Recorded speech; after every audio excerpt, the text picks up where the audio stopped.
Get it started in three, two, one. All right, guys, we teased it on the top of the show. Another big time guest this week. We got Jeff Nadu. If you don't know him, you should follow him on Twitter at Jeff Nadu, also known as Big Man on Campus, big time college basketball gambler. He's got a new or not a new podcast, but a podcast out called The Sit Down. Jeff, how you doing tonight, my man? Doing well, guys. Thank you for having me. I hope you're doing well. Yeah, Awesome. Absolutely, man. So first and foremost, before we dive in and start, the formal interview process, I guess, I want you to tell us a little bit about your podcast, The Sit Down. I know it's with Blackjack Fletcher. For those of you who follow Barstool, you probably know Jeff and Blackjack from their days there, but they have a podcast. It's really good. So just tell us a little bit about that and kind of how that came about. Yeah, it's really different than kind of my day job and what I'm doing during the day. I mean, I gamble. That's kind of my day thing, but I've always had an affinity and a fascination with the mafia and with organized crime. And when I was at Barstool, I actually at one point thought about doing it there, and I just had so much going on. I never had time to get it done. But when I left there, I had some time in April of 2021, and I said, you know what? I'm going to just do this. And I'm going to put an episode out. And I'm going to see how it goes. And, we're about to put out episode 32. We're close to 600,000 listens. And, we're getting paid to do it now because of advertising. So, yeah, we're pretty happy with it. It's a great show. I mean, it's pretty simple. We pick someone every week from the mafia and the history. And we just kind of tell you a story about their life. And, we involve ourselves with characters that were based on true stories, whether it was movies or books or whatever, and really just try to dispel of myths. We try to be factual with everything we put out and tell you something that you didn't know. So yeah, we like it, and the mob genre is so big, so it's great. Yeah, absolutely, man. So gotta ask, are you a fan of the Sopranos then? Yeah, that was really my first foray into the mob genre. When I was like 10, 11 years old, that show came out, and I remember I'd find myself just my mom and dad would have it on, and I'd watch it from the hallway. I was supposed to be in bed, but I don't know, for whatever reason I liked it. I remember I actually saw John Gotti on TV when I was super young as well, and I guess I just always found the outlaw to be kind of interesting. I don't know. It's not so much true crime. It's not serial killers. It's just the organized crime. I mean, the mob really kind of controlled this country for large parts of the last 100 years. So I've always found a lot of interest in it, and the Sopranos were kind of the start and all that. Yeah. I mean, the Sopranos is obviously huge. I actually was late to it. I just finished that, and then obviously watched the movie that just came out. I'm in love with it. Top 5 show of all time, no doubt about it. But speaking of organized crime and the mob, your podcast, The Sit Down, really the mob is kind of how and if you ask me, I guess if you ask a lot of people, is how sports gambling really became such a lifeblood in this country. The mobsters running the sports books and things like that. So kind of leading into sports gambling, how did you get into it? Where did you find your love? And what is like your favorite sport to bet on I know it's probably college basketball, but can you just kind of tell us how you got into it, kind of what you look for when you're looking at a line and things like that? Yeah, well, I've always loved sports. I mean, I've loved sports since I was a little kid, really. I mean, I was always one of the kids that, I didn't watch a lot of cartoons or nothing like that. I was always watching sports or something else. And my grandpa, who was my mom, it was my mom's father. He was someone that my dad's not a big sports guy. He worked a lot and tried to give us a better life. And I would go to my grandpa's a lot, and he loved sports. The Eagles are always on, Phillies are always on, Sixers are always on, and I just kind of fell in love with sports. And as I got older, I remember as a young child, I would fill out the pools and stuff for March Madness. And then eventually I started going to school and betting on sports. I remember I placed my first bet when I was like 8 or 9. And I've just really been betting ever since. As I get into high school, I started doing it more and more.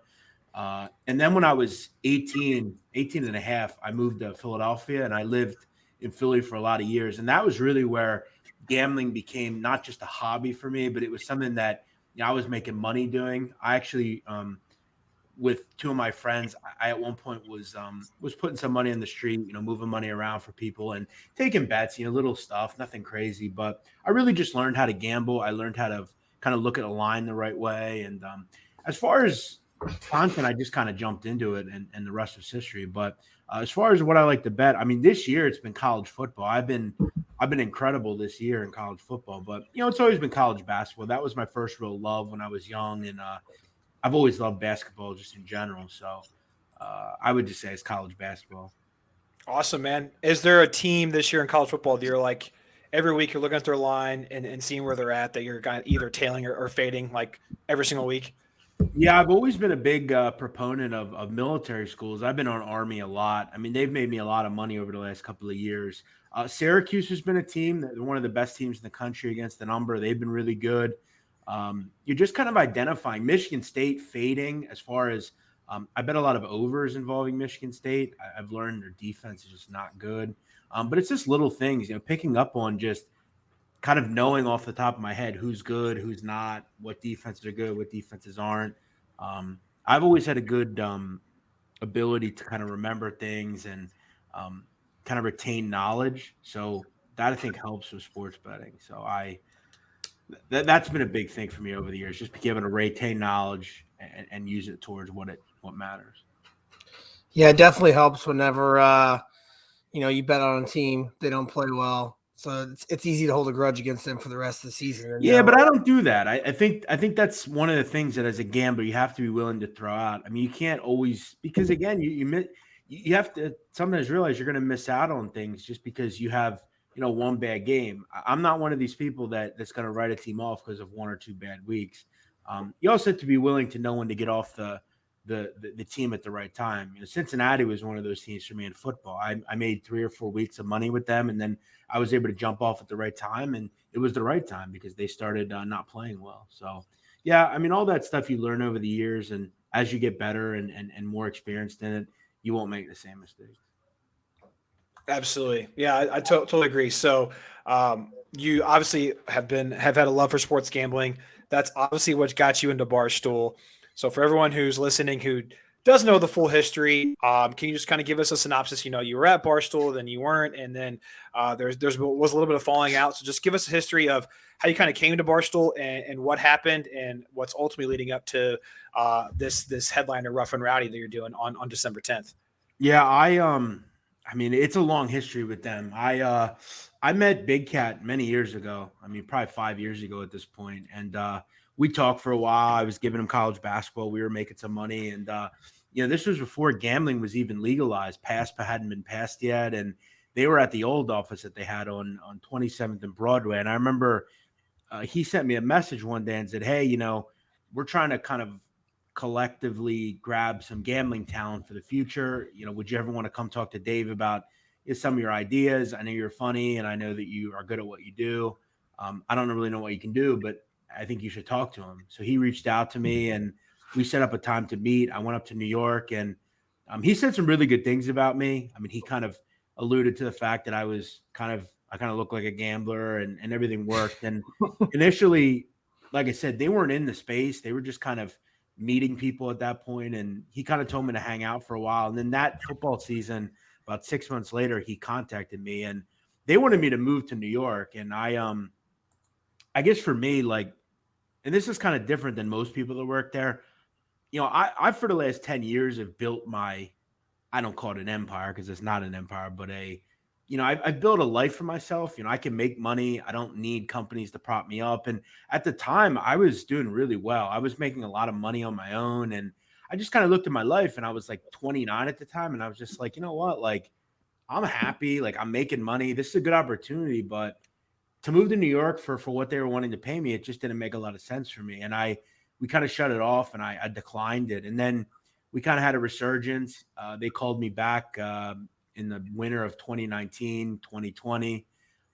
We came to an agreement on something, and then coronavirus happened, and we had to postpone it. I ended up getting hired in September of 2020, served out the entire football season, did basketball, had a podcast there. And then ultimately, towards the end of the contract, I decided to leave.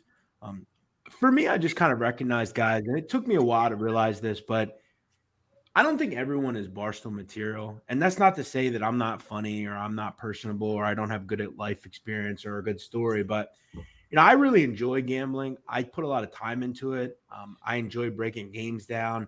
I enjoyed looking at it from a different perspective than I think some of the people there do. And I just kind of realized that for as much as I wanted to be there and for as much as I wished it would work, I had to realize that it wasn't going to work. And, that just derives from a lot of beefs that I have there and that sort of thing. But, ultimately I'm happy now. I'm making more money than I was there. I'm able to kind of decide what I want to do. I can focus on things that I want to focus on. And I still have some connections there with the fight coming up, which I'm sure we'll get into. But yeah, it's been a long odyssey. It took me a long time to kind of just let it go. But I think long term, it's the best option for me. I've always been able to make money on my own, so I'm okay with it. So, whenever you finally did reach an agreement, did they still ask you to move to New York for that little bit of time?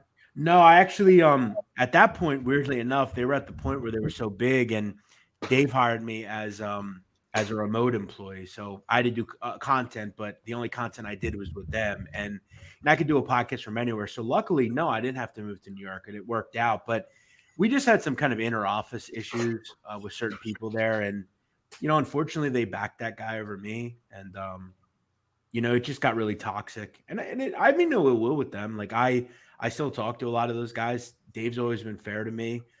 And look, giving me this rough and rowdy opportunity is good in itself, but it just didn't work. And I look at my gambling just a little different than they do, and I have my own content. And I can do okay with it. Yeah, I feel like they're very flashy, and they don't, like you said, they don't do the analysis. And like I said, I'm not love Barstool. I love what they do there, and I love Big Cat. We listen to Pardon My Take every single week. So, but like you said, they're a little flashy. They don't dive into the analytics and the numbers like a lot of people. And do. again, like I think this, and anyone that follows Barstool, and they'll admit this, like no one goes to them for gambling advice. I mean, it's supposed to be for them. Like they look at it as a joke, and like I don't. Like I look at it as, this is my life. I've put time into this, and I try to do well with it. I feel like I have a good ability to do things for people as far as breaking games down that not a lot of people can do, and it just didn't work. Now I still get shit from people. It's like, oh, you threw away an opportunity, but again, for me, like I think this is a better long-term option. So yeah, I mean, I think that's a great life skill to have. You have the self-awareness to know and try something and say, hey, this isn't going to work out. Let's cut ties now before we get 3 years down the line, and then I'm up shit creek without a paddle. So right. I think that's real quick. Like another thing, like I think people have to realize, like, look, I'm 32. By 40, 45, like I want to have, established things that I'm doing, and again, I don't think I can work there forever. So, once this fight's over, guys, I'm finally going to take, a lot of time away from Twitter, social media. It's become just real toxic for me. And luckily I'm going to make a good amount of money, and I'm kind of self-sufficient at this point where I don't need Twitter. I know the summer, once basketball's over, I'm out. I'm taking a long time away from all long hiatus from social media, man. Hey, that's because this is, I've done this for a long time. I've had a lot of shit said about me over the years. And a lot of the time you don't want to hear it, you don't want to look at it, but it gets old after a while, and it's just like you just want some positivity, right? Yeah, you can't do anything on Twitter without someone complaining. I could say tomorrow I cured cancer, and someone would whine that it wasn't done quick enough. There's always something. Everyone's got to have an opinion, and I'm not in the camp that everyone should have an opinion. Sometimes a stupid opinion should just not be talked about. And, I don't know. I guess it's just how I think of things, but I owe Twitter a lot too, though, because it's given me a lot and it's allowed me to grow as a person. But it sucks sometimes. It's such a toxic spot and place to be in. I can't imagine being like in somewhat even remotely decent size of spotlight, and just how much just shit and people just give on their fake accounts, and it's out of control. I mean, crazy. Sometimes like I'm pretty blessed with what I can do. Like I wake up and I kind of decide what I do each day, and I have time to do the things that I want to do. But then there's sometimes I think about it, like sometimes I just wish I had like a normal life where like I don't have to depend on social media to get to a point that I need to be. It's just, but yeah, it is what it is. Yeah, it's powerful. It's a beauty and a curse all at the same time. You know, it's very powerful and it's also gonna be a big downfall. I mean, I hate the time I spend on it myself. So it's definitely don't knock you for taking a break. It So used to be a lot worse. I used to really care, but then I got to a point where like I lost like all the weight, and I just said, you know what, f these people. I don't know if I can swear. I don't want to swear. But no, yeah, you can swear. yeah, I was just like, fuck these people. You know, like yeah. I did this. They can't take any. You know, but no, it's funny now. It's like the one thing about like me, you can call like if you want to call me a troll, fair enough. But I'm willing to like if let's say I don't like one of you, okay. You know, I'll obviously say shit that you don't want to hear, but I'll also say if you do something good, like I'll give you credit for it. Most of these people can't ever give anyone credit for anything. So it's like, oh, you lost weight. You must have got surgery. You're a drug addict or you're this. You're not, you know, there's never any happiness on there. And it's morbid. Yeah. No, it really is. And you know, you're kind of caught in the crosshairs right now between, you know, the Stooley Mafia with the upcoming fight, which we'll dive into right now. So it's with Jersey Jerry, obviously the newest Barstool employee, kind of is you know, climbing to fame really, really quick. So what's the beef with him? How'd that come about, and how'd this fight come about? Yeah, well, this would be a good time to tell me you guys are all Jersey Jerry people, and this is all a joke. You got me. No, not at all. If you did, it's all good. No. So listen. So Jerry, he's a new employee. He at one point, I think it was like week 5 or 6, he sent a message to Dave Portnoy about he thinks he should get his money back because Julio Jones scored a touchdown, but they waved it off. But it should have been a touchdown, so he should get his money back. And I said, is this guy fucking serious? Like, if I could get all the money back I've lost from games, like, I'd be a millionaire. And he just calls me out. He's like, well, fight me then. And it's like, I did a little research on him. I found out that he's challenged like 3 different people to fights. This guy wants to fight. Okay. He just does. He challenged me to a fight. He challenged Jamie Spears, Britney Spears' father, to a fight. He challenged E from Entourage to a fight. Like, this guy just wants to fight. So the next day, Dave's guy reaches out to me and says, hey, you know, can you come on Portnoy show to hash out this Jersey Jerry thing? I said, what Jersey Jerry thing? I said, the kid's a fucking idiot. I don't know. Like, he's like, well, no, he was serious. He actually wants to fight you. And I'm like, okay. So I went on, you know, and I thought I held my own with Jerry. Like, you know, it is what it was. And then after the call, Dave texted me and said, hey, do you actually want to fight? And I said, look, Dave, I don't hate Jerry. I said, you know who I want to fight? He said, who, Rico? I said, yeah. He said, well, that's not going to happen. He said, so are you serious? If so, what's your number?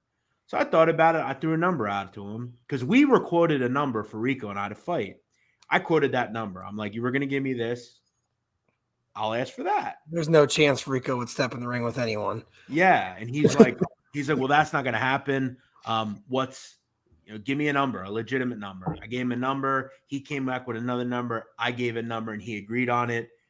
So we're going to fight December 10th. I've been training for about a month now. Now that's boxing training. I've been working and doing cardio for 16, 17 months now, but nice. But yeah, I mean, I want everyone to think what they want. I'm going to be ready to go. I'm going to give my all. I respect my opponent. I wish him the best. I'm sure he'll train. I don't particularly like him at this point. I think he's a bit of a shithead, but you know, may the best man win, and we're sure going to have some fun with it. How's the training been going, and how confident are you in the fight? How confident am I? Yeah.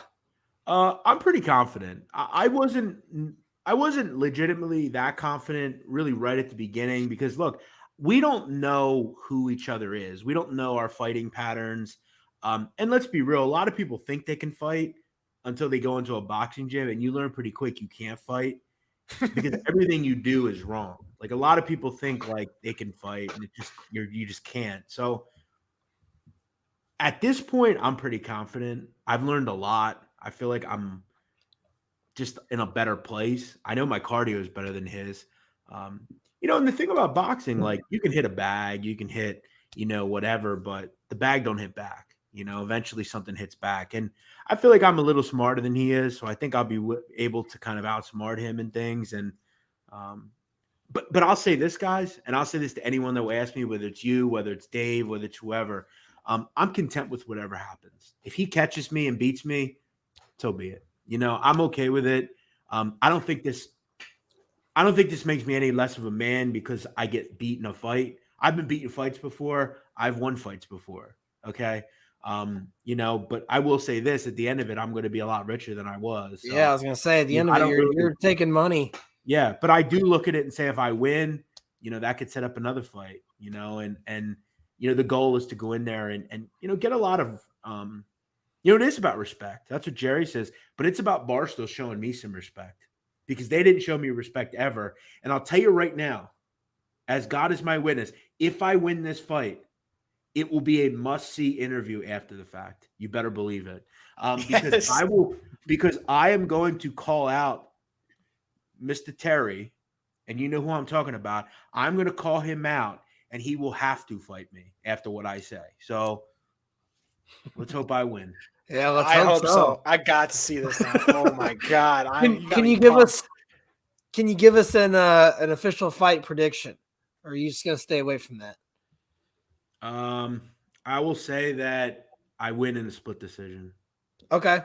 I don't think listen, Jerry again might catch me. I might catch him. We're using 16-ounce gloves. Obviously neither of us are pro fighters. I'm sure he'll try to knock me out. But whether it's body shots or whatever, I think you really have to connect on something to really knock someone out in this. So, for me, it's just going to be about throwing jabs, staying busy, try to crowd my opponent, block the body, that kind of thing. I'm going to shoot for 2-1, split decision. Absolutely, man. Hey, there's nothing wrong with that. Floyd does it, so why can't you? Listen, when you win a game, whether you win by 51 or 1, the ticket still cashes. Yeah. And when you win or lose, it either says W or it says L. Yeah. So hell yeah. Brother. Do you get more money for winning, or is it? Yeah, I get paid. So interestingly enough, we get paid a set amount.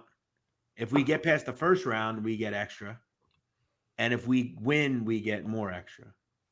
So, nice. Yeah. So they put in this Conseco clause where you can't dive, obviously. Jesus.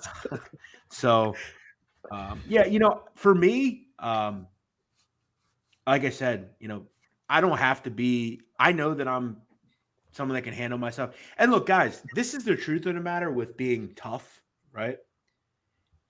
Do you guys know what the word tough means to me? I'm sure you're going to tell us. Okay. Tough is hitting a person in the fucking head with a hammer. Or tough is jamming an ice pick in someone's neck. That's tough. Tough isn't beating someone in a sanctioned fight.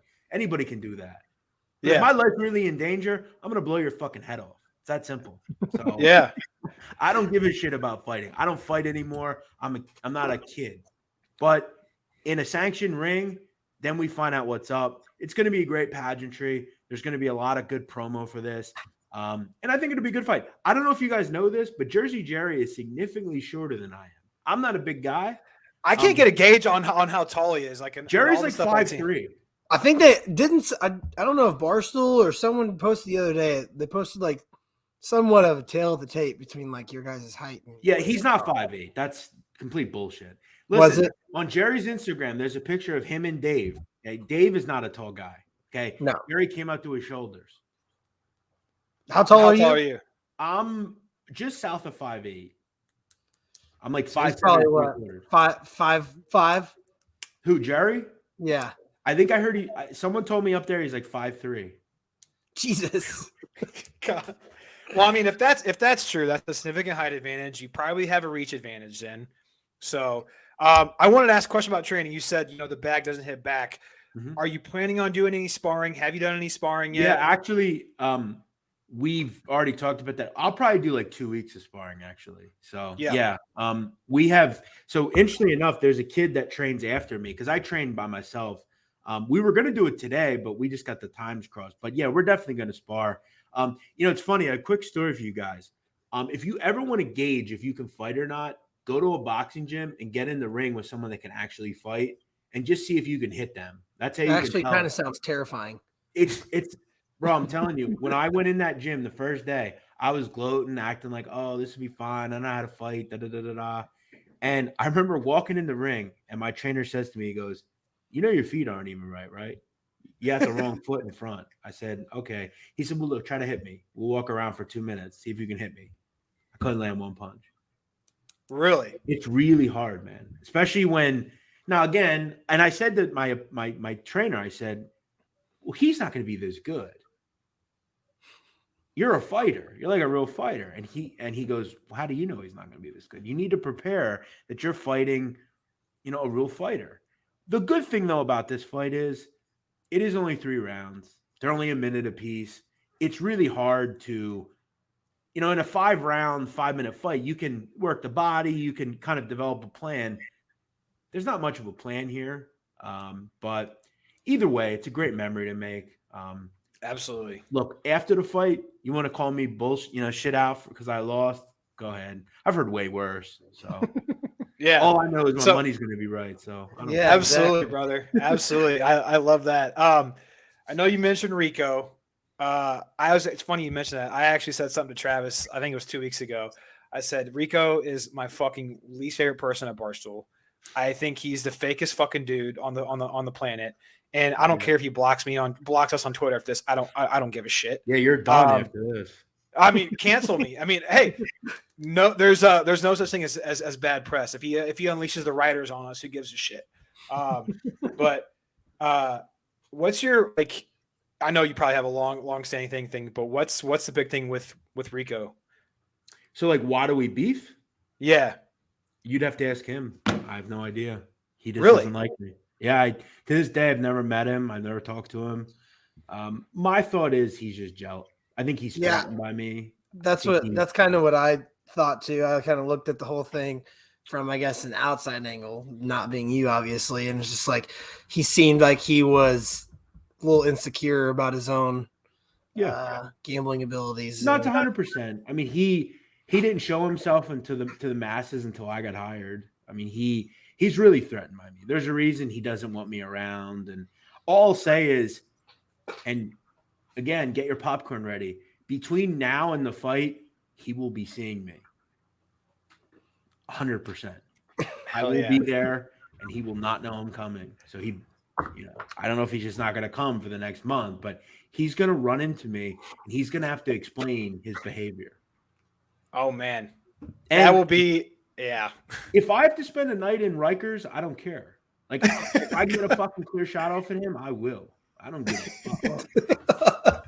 So, fuck yeah. He's the real one I want to fight. I'd fight him for free right outside right now. Yeah, I mean, it sounds like it. It sounds that's some real beef. Just from what he said, because he initially said that you don't know what the beef is. He's just that big. He's pretty much ruined. But again, that's the thing. Like there is he just has been a complete prick to me. He has affected my livelihood. He ruined opportunities for me. He said awful things about me that aren't true at all. And if anyone said that in business, they'd have been kicked to fucking Mars for it. He's never held accountable for the things that he does. Dave Portnoy allows him to make the decisions. He doesn't make the decisions. And, anybody that calls someone a rapist and a racist would be fired. But he's allowed to do it with impunity. So, I'm just whatever, Yeah. You can tell inside he's unhappy. So whatever. Yeah. Exactly. Yeah. I didn't want to dive too much into that, but I had to speak on it because time after time, we obviously consume Barstool, and he's just the one guy I see. I'm like, man, I can't stand this guy. Like for whatever it is, like you said, he seems kind of fake. So, but obviously, everyone go buy the fight December 10th, Rough and Rowdy. I think it's buyrnr.com, right? I think that's the website. Yeah. Yep. It'll be a month from today when this episode comes out. Exactly. Yeah, sir. That's correct. Yes, sir. Awesome. Well, real quick, Jeff, I know we got the holidays coming up. So that means because you're training for the fight, you're not going to be able to indulge in Thanksgiving festivities. No, I'm actually. This is crazy to tell you guys, but I've never really dieted during this whole weight loss. I just started to eat at the right times and fast. No, I've eaten pretty freely. I will say though, it will be the last time I eat carbs until the fight. I'm going to kind of do 2 weeks of just quality, clean, like proteins and greens and stuff. But For real honest, I've never really dieted. I don't eat fried food anyway. I don't eat sugar or anything, but I eat pretty freely. But at the same Awesome, man. time, when you said it's three round, 1 minute rounds, as long as Yeah. you're in decent shape, you shouldn't die. Yeah, no, I'll be good. I mean, we get a little break in between, so we'll have something for him, and we'll see how it goes. Awesome, man. Well, Jeff, we appreciate the interview. Before we let you go, obviously you're a gambler. Do you have like one line you're looking at this weekend that you really like? I'll throw you. You want college football? Yeah, absolutely. Yeah. Syracuse plus 3.5 against Louisville. This team's 8-1 against the number, best in the country. They've covered 9 of 10 overall, dating back to last year. Malik Cunningham is questionable, the quarterback for Louisville. Not a real good run defense either for Louisville. I think they struggle against a team off a bye in Syracuse. Syracuse has been good to me. I think they've been good to a lot of people. They're eligible for a bowl with a win. I think they get it this week. All right. Love it. Awesome. Love it, Jeff. Well, I appreciate it, buddy. Good luck on the fight coming up. Thanks for coming on the podcast. Again, follow him on Twitter at Jeff Nadu and buyrnr.com December 10th. You're not going to miss it, especially that post-fight interview. If he wins, it's good. Get your popcorn ready. Oh, yeah. Thank you guys for having me. I appreciate it. Thanks, Thank man. you. You got it.